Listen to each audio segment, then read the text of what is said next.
बिस्मिल्लाहिर्रहमानिर्रहीम। अस्सलाम वालेकुम जी। मैं हूं आपका होस्ट चौधरी इरफान ज़ेर अपने ऑफिशियल यूट्यूब चैनल में वेलकम कहता हूं जी। आज की सबसे बड़ी ब्रेकिंग न्यूज जी, अजहर महमूद को एक दफा फिर हेड कोच रख लिया गया है। पहले असिस्टेंट कोच के तौर पे काफी अरसे से काम दे रहे थे। मिकी आर्थर के दौर में भी आप सबको याद होगा एज ए बॉलिंग कोच काम करते रहे हैं। चेहरे बदलते जा रहे हैं, काम समहाउ वही लोग हैं। कोई 5-6 क्रिकेटर हैं जो समहाउ आगे पीछे हो रहे हैं और वही बोर्ड के अंदर उन्होंने सिस्टम को हाईजैक किया। और अजहर महमूद के हवाले से बात करें, इनका कॉन्ट्रैक्ट जो है वो 2026 तक के लिए था, प्रॉब्ली शायद अप्रैल 2026 के लिए था। तो इन्होंने सोचा कि फिलहाल क्योंकि रेड कोच का कोच कोई भी नहीं है तो इनको लगा दिया जाता है, क्योंकि शायद वो कॉन्ट्रैक्ट के अंदर कुछ ऐसी क्लॉज ना हो जिसकी वजह से बहुत एक्स्ट्रा अमाउंट देना पड़ रही हो, ये डिसीजन हो। क्योंकि पहले मैंने ये खबर ब्रेक की थी कि बोर्ड की मीटिंग जो थी मिसबाउल हक से हुई थी एज ए रेड कोच, और एक बोर्ड के बहुत बड़े जिसे कहना चाहिए अहम रुकन जिसे आप कह सकते हैं हाई ऑफिशियल से मेरी बात हुई थी और उन्होंने इस चीज़ को मुझे वेरीफाई किया था यस कि वो एज ए हेड कोच आ रहे हैं रेड बॉल के अंदर। बट लेटर ऑन इवेंचुअली हमने देखा कुछ ऐसी चीज़ें या कुछ ऐसे पॉइंट्स जरूर थे जिसके ऊपर उनके शायद कॉन्फ्लिक्ट आया और उनको फिर फर्दर कंसीडर नहीं किया गया। माइट भी आगे जाके दोबारा वही आए, बट सो फार आज की ब्रेकिंग न्यूज यही है कि अजहर महमूद को इंटरिम हेड कोच लगा दिया है रेड बॉल के लिए। अब कितने टाइम के लिए होते हैं जो सिमिलरली सब जानते हैं, जो पहली पाकिस्तान की 2-3 अक्टूबर के बाद एक असाइनमेंट आएगी साउथ अफ्रीका के साथ, वो पाकिस्तान की सीरीज होनी है। मोस्ट लाइकली उसी सीरीज के लिए होंगे। ये पाकिस्तान है, कुछ भी हो सकता है। अगर पाकिस्तान किसी तरह वो सीरीज जीत जाता है तो माइट भी इन्हीं के साथ कंटिन्यू करें, बुरी तरह हारते हैं तो अगेन डिबेट होगी कि नया होना चाहिए। ये तो इंटरिम था और फेस सेविंग तो मिल जाएगी क्योंकि मैं सर्टेन टाइम पीरियड के लिए आया था और फिर ये इजीली चले जाएंगे।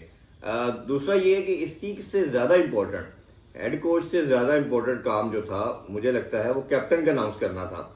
आप ये सब जानते हैं कि बहुत डिस्कशन हो रही थी कि साउथ शील कैप्टन है उसको देना चाहिए, फिर बात हो रही थी सलमान अली आगा को अनाउंस किया जाएगा, तीनों फॉर्मेट का कोच। अभी तक चेयरमैन साहब की तरफ से कोई इंस्ट्रक्शन नहीं आई, कोई डिसीजन बोर्ड की तरफ से नहीं आया। तो पहले ज्यादा बेहतर था कि कप्तान अनाउंस करते या कोच के साथ अनाउंस करते ताकि दोनों एक मोमेंटम बनाते, को प्रैक्टिस करते। क्योंकि पाकिस्तान जो है वो रिसेंट पास्ट में T20 खेलता है और आगे भी T20 ही खेलनी है। टेस्ट मैंने जिस तरह कहा कि अक्टूबर में जाके आएंगे, तो अभी कोई ऐसा एक्टिविटी पाकिस्तान की नहीं है। तो उस लिहाज से बहुत नेसेसिटी था कि आप अनाउंस करते जो भी उन्होंने कोई प्लान बनाना है टेस्ट टीम को लेकर, टीम को जैलेंज करने के लिहाज से। और मैं हमेशा बात करता हूं कि आपका चाहे 11 का स्क्वाड हो या 15 का स्क्वाड हो, जो आपने एक कोर आपने सेलेक्ट करना है, वो पूरा साइकिल WTC का वो पूरी टीम को खेलना चाहिए और उनको पूरा 2 साल का रन देना चाहिए। पहले साइकिल हमने देखा हम 7वें नंबर पे आए, दूसरे WTC के साइकिल पे जो लास्ट गुजरा उसमें हम 8वें नंबर पे थे, और जो इस साल WTC का साइकिल था जब हमने सीरीज इक्वल की वेस्ट इंडीज के साथ तो हम 9वें नंबर पे फिनिश किया। तो ये डायरेक्शन बता रही है कि हमारी प्रायोरिटी के अंदर टेस्ट मैचेस नहीं है, और ना बोर्ड के लेवल पे ये हमारी प्रायोरिटी है, ना प्लेयर्स के लेवल पे है, और ICC भी हमें कहीं घास नहीं डाल रही। जब आप, मैं हमेशा कहता हूं, जब आप विक्ट्रीज लेते हैं, जब आप तगड़ा खेलते हैं तो दुनिया आपके साथ खेलना चाहती है।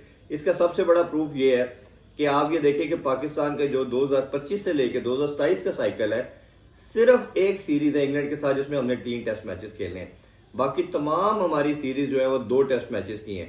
ये आपको बताता है कि एक तो आपकी टेंडेंसी भी नहीं है, दूसरा आपको ICC भी कंसिडर नहीं कर रहा है एज ए टेस्ट नेशन, इतना वैल्यू नहीं कर रहा, तीसरा टीम भी आपके साथ खेलना नहीं चाहती। ओबियसली जब ये स्केड्यूल बनता है तो टीमों से भी पूछा जाता है किस टीम ने कितना खेलना है। और ये जो बिग 3 का कॉन्सेप्ट था, इंडिया, ऑस्ट्रेलिया और इंग्लैंड, वो हमारे सामने है। वो अपना ऑलमोस्ट हर दूसरी सीरीज 3 या 5 ही खेलती हैं, 5 तो भी मल्टीपल टाइम वो खेलते हैं। और इवन हमारे बाद 8वें नंबर पे जो वेस्ट इंडीज की टीम है उसकी भी 2-3 सीरीज 3 मैचेस वाली हैं। तो पाकिस्तान की पूरे साइकिल के अंदर एक सीरीज 3 टेस्ट मैचेस की है। तो ये मेरा ख्याल लम्हा फिक्रिया है। मेरी अपील है चेयरमैन PCB मोहसिन नकवी साहब से, खुदारा इस पे गौर करें। आपका जो थिंक टैंक है, जो लोग करता धरता है, उनको समझाएं, इस वैल्यू को रियलाइज कराएं। अभी आपने देखा कि किस तरह का खूबसूरत फाइनल हुआ ऑस्ट्रेलिया का और साउथ अफ्रीका का WTC का, पूरी दुनिया अट्रैक्ट हुई। आपने भी उस स्टेज की तरफ जाना, और असल क्रिकेट जो क्रिकेट समझता है, जानता है कि वो टेस्ट क्रिकेट है। दूसरा, अगर हम बात करें तो एशिया कप के हवाले से सबसे बड़ी न्यूज जी, एशिया कप होगा नहीं होगा, ये बड़ी डिबेट हो रही थी। इंडियन मीडिया ने क्रिक बज़ ने ये कल एक रिपोर्ट जारी की, अब ये पाकिस्तानी नहीं है, इंडियन ये है ब्रॉडकास्ट, इन्होंने कहा कि जी होगा और मोस्ट लाइकली जुलाई के फर्स्ट वीक में, जो भी कल से जुलाई स्टार्ट होगा, फर्स्ट वीक में आईसीसी की मीटिंग होगी। बहुत से लोग कहते हैं जोए शाह इन्फ्लुएंस करेगा, खुदारा जे शाह जो है वो आईसीसी का चेयरमैन है, एसीसीए का जो चेयरमैन है मोहसिन नकवी साहब हैं, तो इस चीज में आप कंफ्यूज ना करें। अब आ जाते होगा या नहीं होगा, होगा मेरे ख्याल में। इसकी रीजन ये है कि फिर वर्ल्ड कप है जो वुमेन का, वो भी भारत होस्ट कर रहा है, ये एशिया का भी भारत होस्ट कर रहा है। अगर पाकिस्तान या इंडिया में से दोनों में से किसी एक को माइनस करते हैं तो क्रिकेट का फ्यूचर कुछ मुझे नजर नहीं आ रहा। आप कोई भी वर्ल्ड कप का इवेंट ले लें, सिर्फ पाकिस्तान इंडिया की जो हाइप होती है वही होती है। तो चाहे जितना मर्जी उनका बोर्ड, उनकी गवर्नमेंट बात करती रहे, आप इसको माइनस नहीं कर सकते। अगर लेट्स सपोज माइनस करते हैं, अगर लोग अक्सर बात कर रहे हैं जी इंडियन देखे अपनी फिल्म नहीं लगने ली, फिल्म को और इससे मिक्स ना करें। ये करोड़ों अरबों की बात है, 170 मिलियन जो है डॉलर, वो 7 साल का कॉन्ट्रैक्ट है ब्रॉडकास्टर का। तो ब्रॉडकास्टर इतनी बड़ी अमाउंट के ऊपर कभी भी अपने आप को नीचे नहीं जाने देगा, उसके स्टेक्स होंगे। उन्होंने पहले एक फुटेजेस आपने देखा होगा, पिक्चर्स आई कैप्टन की, पाकिस्तान नहीं था, बड़ा शोर हुआ पाकिस्तानी कैप्टन की पिक्चर नहीं है, तो उसमें अफगानिस्तान के भी नहीं थे और भी एक दो कंट्रीज के लिए थे। ये कोई मैटर नहीं करता। आपको याद होगा वर्ल्ड कप से पहले भी जो प्रोमो आया था तो पाकिस्तानी कप्तान उसमें नहीं था।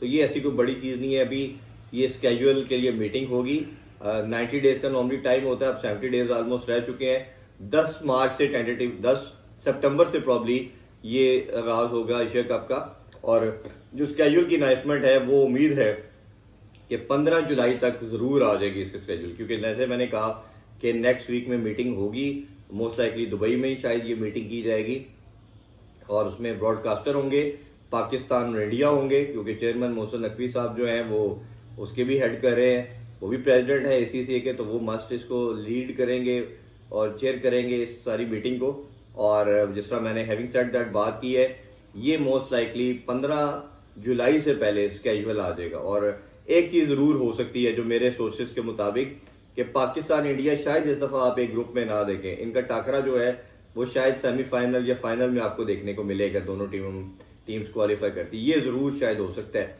कि ब्रॉडकास्टर भी खुश रहें, तो भारतीय जो गवर्नमेंट है वो भी अपनी से कहीं ना कहीं शो कर दे, देखा इस दफा हमने सेम पूल में नहीं लेके आए, बट लोगों का इंटरेस्ट जुड़ा रहेगा कि दोनों टीम इवेंट के अंदर पार्टिसिपेट कर रही है।